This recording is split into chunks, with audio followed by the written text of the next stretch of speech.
Les amis, un homme sage un jour, qui ne s'appelait pas Pierre Sage, mais qui avait beaucoup de sagesse, comme Monsieur Sage, a dit un jour: il ne faut jamais vendre la peau de l'ours avant de l'avoir tué. Et j'aimerais ajouter un truc, les amis.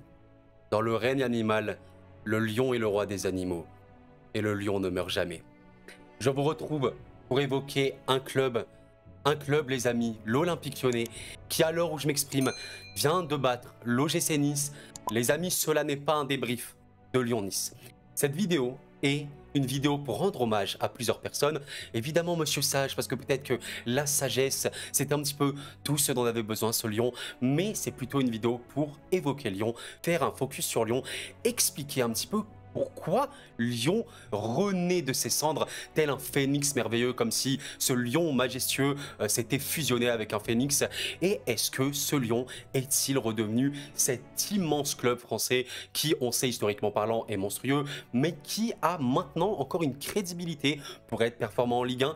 Est-ce que Lyon, dès la saison prochaine, peut réaliser quelque chose d'immense et jouer le titre? Ou est-ce que ça paraît trop important? Donc les amis, que vous aimez Lyon ou non, je pense que ça peut être une vidéo vraiment intéressante. Moi, ça me passionne vraiment d'analyser ce club qui, il faut le dire objectivement, c'est un monument du football français, les amis. C'est un des plus grands clubs français de l'histoire. C'est honnêtement peut-être le plus grand club français du 21e siècle. Il y a un débat quand même, je pense, avec le PSG qui a forcément énormément marqué ce siècle. Mais en tout cas, au début du siècle, sans débat, c'était bien Lyon. Et cette OL-là était en souffrance. Mais aujourd'hui, on a une résurrection. Voilà les amis, le dernier résultat exceptionnel de l'OL, voilà, où on va pas se mentir, encore une fois, tu es sur un match où tu subis, c'est pas un match, encore une fois, c'est pas une vidéo où on va analyser ce match à proprement parler, on va parler dans la globalité, mais il y a une vérité aujourd'hui les amis, c'est que l'OL est vraiment remonté au classement. L'OL est 11e de Ligue 1.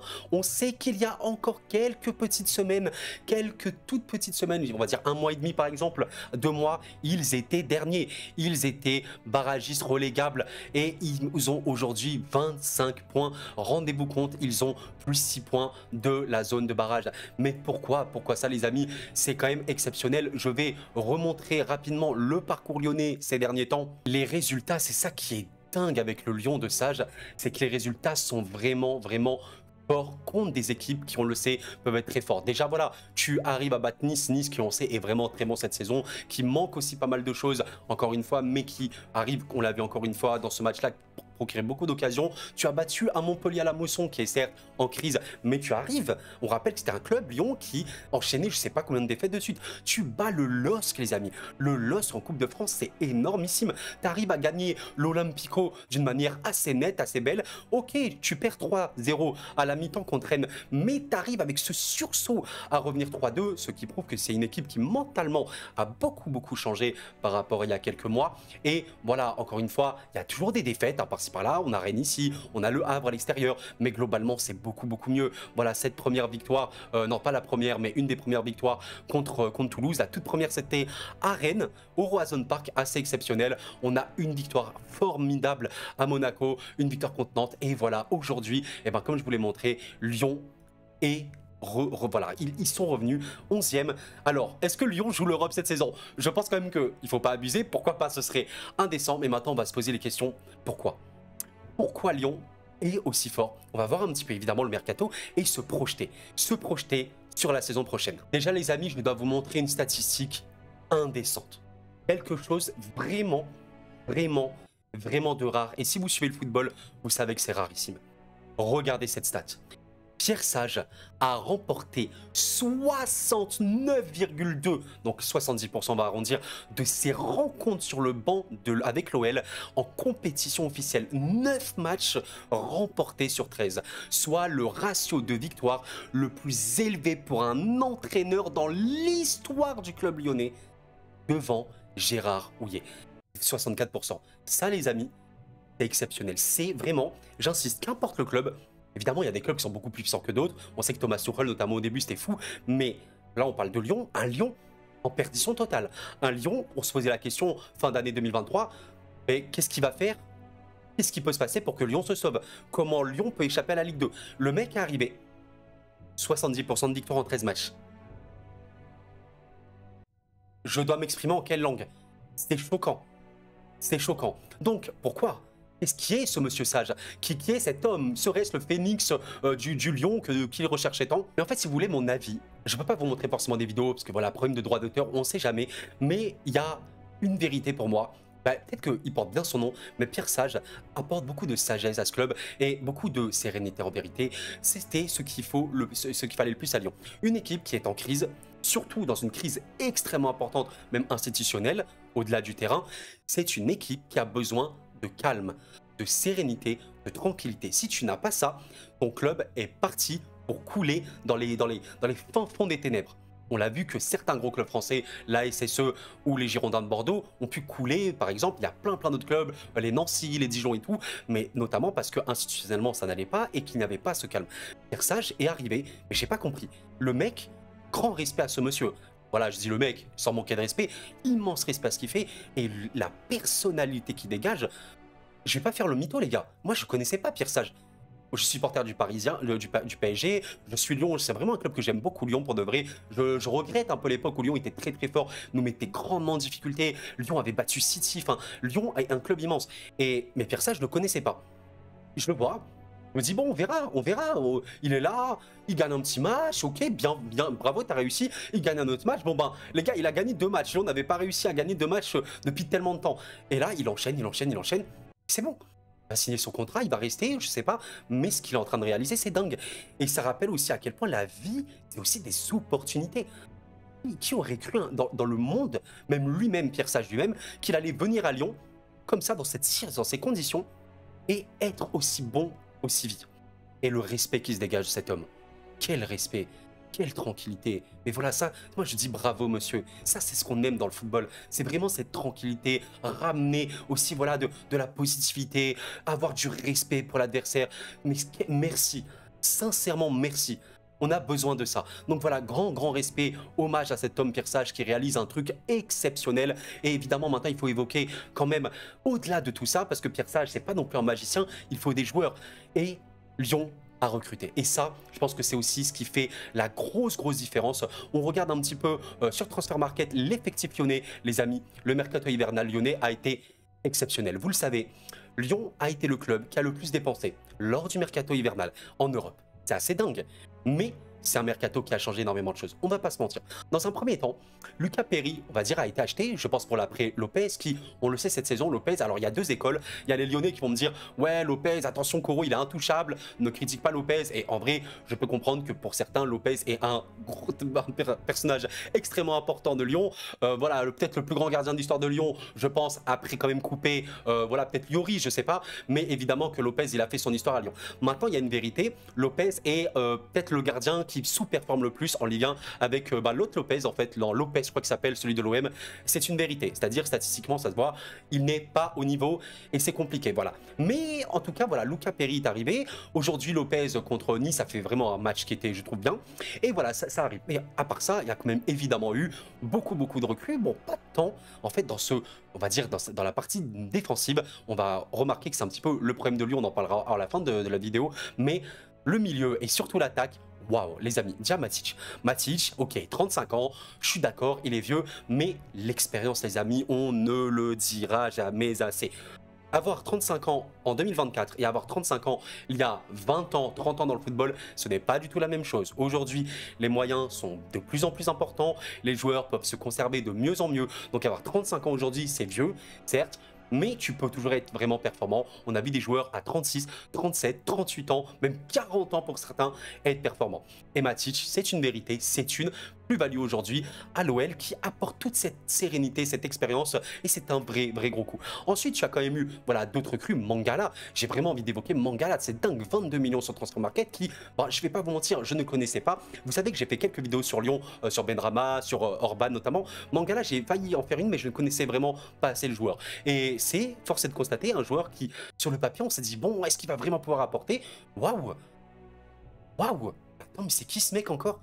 Par contre, les Belges me font flipper. La sélection belge, elle fait flipper. Il y a vraiment des joueurs qui montent là, ça va être chaud. Et voilà, Mangala arrive instantanément et, je suis désolé, mais en 2-3 matchs, s'instaure déjà comme un des meilleurs milieux de la Ligue 1. C'est assez dingue. Donc voilà, ce milieu central, box-to-box, tout vous voulez, qui a créé et revenu à un niveau que je trouve très bon sur les derniers matchs. Forcément, ça aide beaucoup. Maitland Niles est plutôt meilleur, on va pas se mentir. Diawara, bon, il est vraiment assez jeune. On va parler des autres recrues. Évidemment, l'attaque, les amis. Bon, l'attaque, Fofana, il est catégorisé comme milieu gauche, mais on sait qu'il peut jouer offensif. Mais on va dire Fofana, Benrahma, Noama, Orban. Voilà, ça, les amis, je suis désolé, mais regardez le banc de l'OL avant ça. C'était qui le remplaçant de Lacazette avant toutes ces recrues? Mama Baldé.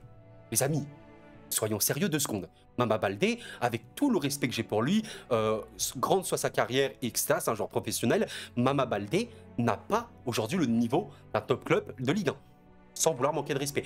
Tu es passé de ça à un Cherki un peu perdu dans un rôle qu'on ne comprend pas, un Kakré totalement perdu, etc., à recruter plein de joueurs. Enfin, un ailier droit vraiment qu'on connaît, Noama, qui peut faire beaucoup de différences. Voilà, Malik Fofana qui peut totalement jouer. En plus, très jeune. Évidemment, Gift Orban qui pour l'instant, on ne l'a pas encore trop vu parce qu'il ne joue pas encore titulaire. Lacazette est vraiment en forme, mais on le verra forcément performer à l'OL, je pense. Benrahma qui peut toujours apporter cette déstabilisation. On sait qu'il vient d'arriver, laissons-lui le temps, mais ça, les amis, ça arrange 2 trucs. C'est quoi les 2 choses qui fait que Lyon gagne avec ça? Chose numéro 1, tu as une profondeur. Je suis désolé, mais on ne dira jamais assez l'importance d'avoir un effectif globalement de haut niveau. Parce qu'avoir un 11 titulaire fort, c'est bien. Avoir un 11 titulaire fort et un banc fort, c'est largement mieux. Quand tu as un 11 titulaire qui sur le papier peut être fort, mais que tu n'as pas de cartouche en sortie de banc, t'es finito, t'es fini dans le film. Et Lyon n'a plus ce problème. Lyon a fait rentrer aujourd'hui contre Nice Orban. Par exemple, c'est ça les gars, c'est énorme.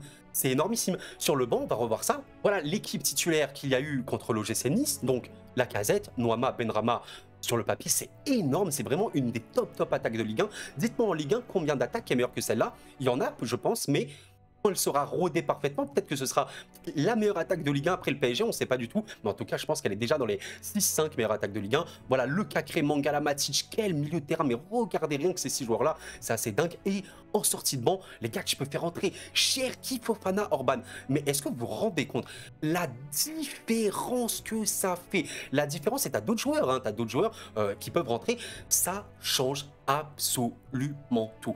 Et donc en fait ce combo entre Sage a apporté énormément de tranquillité, de sérénité à ce club.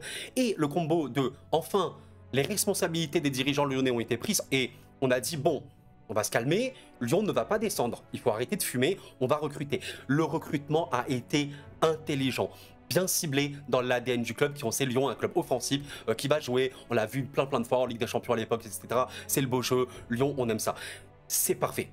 Et en fait, ce combo-là, une institution qui se respecte, qui comprend l'honneur du maillot, du blason, qui recrute en conséquence des profils ciblés intelligents. J'insiste sur le mot intelligent. C'est vraiment des recrutements pour la plupart, si ce n'est tous, très subtils. Et tout ça concocté par quelqu'un de très calme qui va vraiment consolider un groupe, leur dire les amis, c'est pas grave, on a fait une début de saison dégueulasse, mais on va se reprendre petit à petit, match par match, et voilà. C'est la recette de Pierre Sage et de cette OL-là, les amis. C'est vraiment merveilleux. Très sincèrement, c'est merveilleux. Et avant de terminer la vidéo, les amis, il faut parler du dernier point. L'avenir pour Lyon. Je vous avoue que je m'amuse à rêver et à me dire, est-ce qu'on serait pas sur un Lyon qui pourrait jouer le titre la saison prochaine? Pour moi, il y a quand même un bémol important, 2 bémols. Bémol numéro 1, c'est le PSG. Forcément, quand il y a le PSG, bon, tu peux prendre le titre au PSG, on l'a vu. Mais on verra bien comment ça sera le PSG après Kylian. Et l'autre bémol, quand même, il faut le dire, les amis, Lyon n'est pas bon défensivement, voilà, il faut le dire, mais c'est perfectible, on ne sait pas, le mercato estival, peut-être qu'il y aura un taulier énorme en défense centrale notamment, voilà, qui pourrait être sublimé par Matic, notamment au milieu défensif, qui va vraiment apporter tout cet équilibre. On sait que les latéraux, voilà, lyonnais, c'est quand même des latéraux plutôt offensifs, Maitland Niles et Tagliafico, c'est plutôt vraiment offensif, donc il ne faut pas trop compter sur eux défensivement, mais globalement, améliorer la structure défensive de cette équipe, parce que voilà, Chalet Tachar et Mata, bon, c'est quand même léger, voilà, quand il n'y a pas O'Brien, ça peut être compliqué. Lopez, voilà, s'il n'est pas assez constant, ça peut être très compliqué. Mais honnêtement, je vous pose la question très honnêtement. Demain, l'OL a à peu près la même assise offensive extrêmement puissante, une vraie puissance offensive, beaucoup de jeunesse, donc ils peuvent progresser. Lyon garde ça. Et en plus, Lyon améliore drastiquement sa défense. Et ben, je vous le dis objectivement, je pense que Lyon peut jouer le titre en Ligue 1. À minima, ça va jouer le top 3.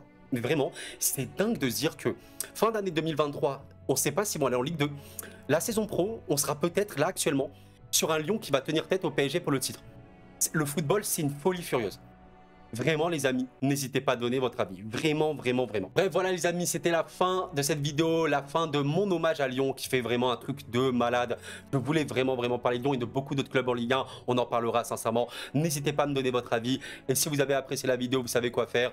Le like. Ça aide énormément, ça m'aide dans le référencement pour que de nouvelles personnes viennent sur cette chaîne et ça me fait grandement plaisir parce que vous avez apprécié un petit peu voilà mon commentaire, mon développement sur tout ça. Mais voilà, je suis ému et vous n'hésitez pas à vous abonner également, j'ai oublié de le dire, mais plus on sera nombreux, plus on s'amusera ici. Merci infiniment. Mais voilà, Lyon, c'est quand même une autre leçon de football, il y a beaucoup de leçons dans le football. C'est dingue comment un homme peut parfois tout changer et quand une direction peut se remettre en question. Je trouve qu'il y a eu beaucoup de recul pris à Lyon. C'est dingue quand même comment les choses peuvent évoluer. Et là, j'ai envie de vous dire, Lyon respecte ce qu'il est. Vraiment, j'insiste. Je suis supporter du PSG, mais j'ai du respect pour tous les clubs français et le club d'Europe, du monde entier, tout ce que tu veux en général. Oui, même Marseille. Je sais que c'est dur de dire ça comme ça, mais l'OM, c'est des rivaux, c'est les ennemis footballistiquement parlant, mais l'OM est une institution. L'OM, c'est un monument du football français, qu'on le veuille ou non. Voilà, je suis désolé de dire des choses comme ça, mais c'est une vérité. Donc, chaque club doit avoir respecté son maillot, respecter le maillot. Et Lyon se faisait vomir dessus ces derniers temps, c'était pas possible. Mais là, tu sens qu'il y a un respect du maillot. Je pense que Sage a vraiment eu des mots forts, la direction s'est remise en question, les joueurs se sentent impliqués et aujourd'hui le club va dans la direction qu'il mérite. Et je suis ému. Voilà, parce que Lyon, j'ai vraiment des flashbacks du grand Lyon qui faisait des choses formidables en Ligue 1, qui avait gagné les titres. Voilà, contre le PSG, on était très souvent mal contre Lyon. J'avais hâte des matchs OL-PSG, mais j'avais peur parce que je savais qu'on pouvait perdre très souvent. En Ligue des Champions, j'en parle même pas. Quand ils ont battu City, phénoménal, quasiment personne n'a réussi à battre le City de Pep. Bravo. Et je pense que les supporters lyonnais, ils vont être heureux jusqu'à la fin de saison. Parce que même si ça va pas aller très haut, peut-être que ça va rentrer dans le top 10 et pourquoi même frôler l'Europe. Incroyable. Quelle folie. Hommage encore une fois à Pierre Sage. Bravo à Lyon. Soyez heureux, supporters et supportrices lyonnais et lyonnaises. C'est beau, c'est le football les amis. Merci d'avoir suivi la vidéo, c'était Koro. Prenez soin de vous et la paix sur vous.